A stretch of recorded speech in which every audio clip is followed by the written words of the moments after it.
Ladies, gentlemen, let the show begin. Alright, do you like video games? And I know you do. What about entertainment?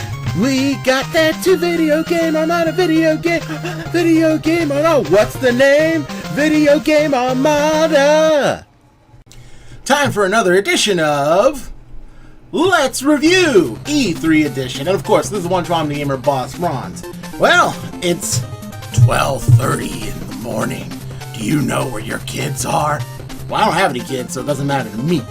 But I do know where I am, and I was watching the Bethesda E3 showcase, which, I gotta say, was also okay. Alright, look, I love Bethesda. It's like one of the most primary skilled artisans of video game knowledge. That being said, their games are not technologically perfect.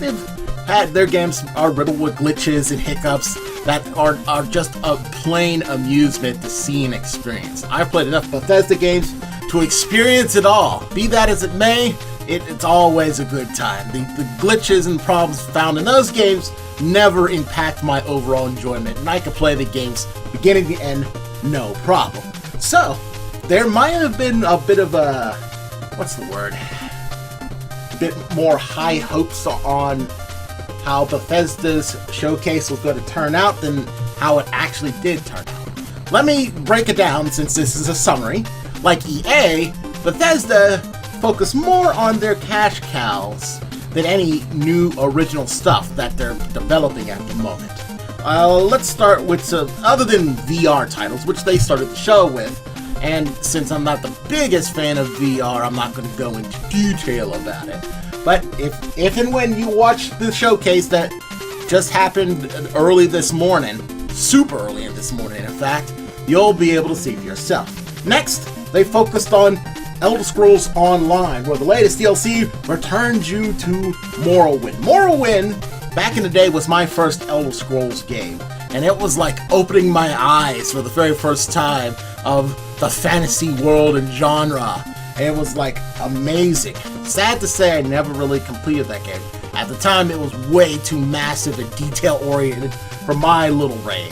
Sadly to say, I never even finished Oblivion, but I said, no more, no more! When Skyrim came around, I beat that game like it was a government mule who owed me money. I beat it so good. A little proviso, though, later on, though. But all in all, it was a wonderful experience. All three of the Elder Scrolls games I've played, and even though I didn't beat the 2 out of the 3 I just mentioned, I still enjoyed them very much. Elder Scrolls Online is a touch bit different. For me, it's an MMO. And MMOs I like. You know, more or less I like MMOs. But having an MMO on Elder Scrolls, I don't know. It doesn't quite have the same majesty or the ability to change the Tamriel or whatever world that the Elder Scroll environment and reality lives in, with other people who are just like me, more or less, and have my kind of abilities and powers. Be that as it may, I never actually played the game, so there might be a huge bias of what I don't know what I'm talking about here, but I'll let you guys judge that. Next, they unveiled something called the Creator Club, which is basically you buy mods from the people who made the game and like some seriously good artisans who've been modding for years. This is a mixed bag for people. Some people, like myself, say, oh, that's pretty neat. I want to have like a rocket launcher in Skyrim, that'd be great. While other people may say, hey, Bethesda, are you charging me money for free mods? Robble. And I can definitely see where they're coming from with that. I mean, if all these, if premium mods were always free and then suddenly some guy said no, you have to pay $2 for something that was free like 2 days ago, I'd be a little uppity. But then again, this is me I'm talking about, and I probably dropped more on McDonald's than I ever bought on DLC. So, it doesn't really matter to me. If it's something cool, and it's like $5, and I got paid, guess what I'm gonna do? I'm gonna buy that cool thing. And, I have a limit, and I'm not gonna buy $100 for DLC, that's just crazy. But, $5, not that big of a deal to me.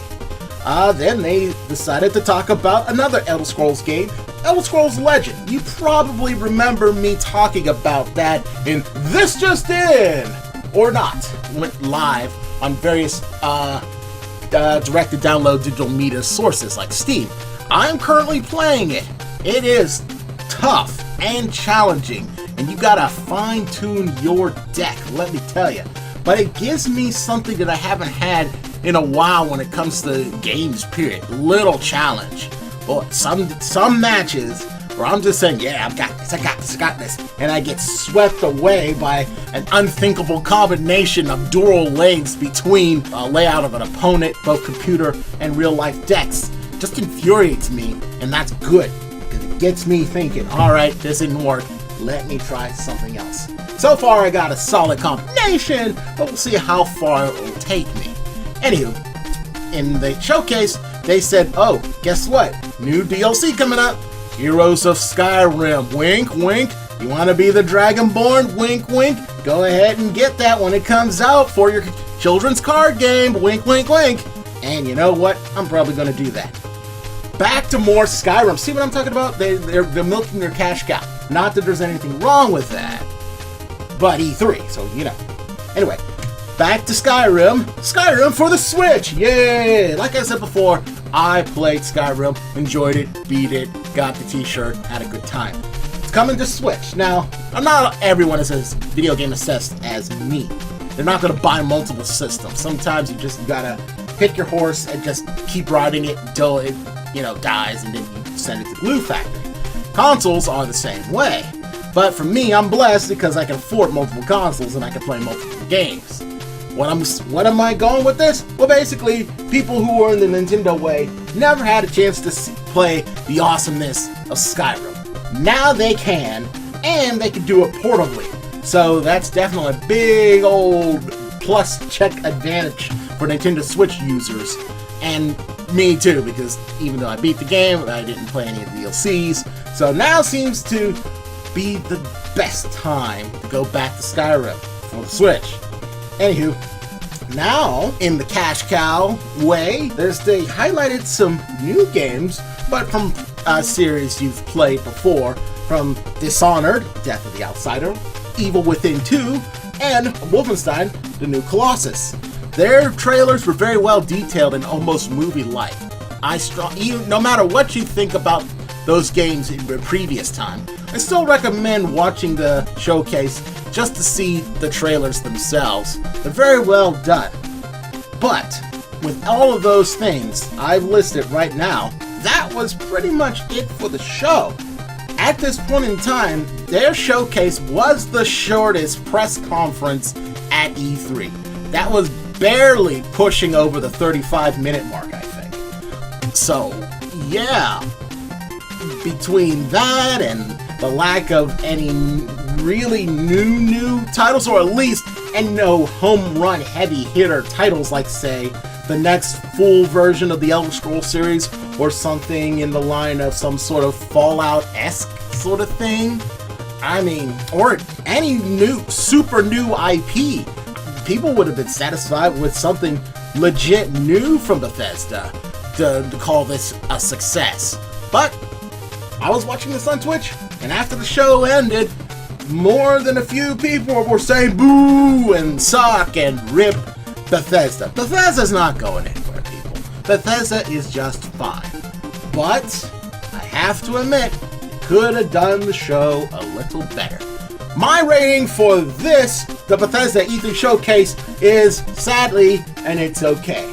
It's enough to get a window of what Bethesda's doing for the future, but they were more or less just throwing softballs, just to keep people happy. I'm sure whatever they're planning, what they're really planning for the future is gonna just blow all our brains out. But for now, they're probably gonna step to the side and let the big console fighters take the #1 spot this year's E3. And that's all I gotta say about that. And this is One Problem Gamer Boss Bronze telling you to, once again, stay tuned for the next Video Game Armada transmission. Till then, though, which will be soon because E3's not over yet, take care.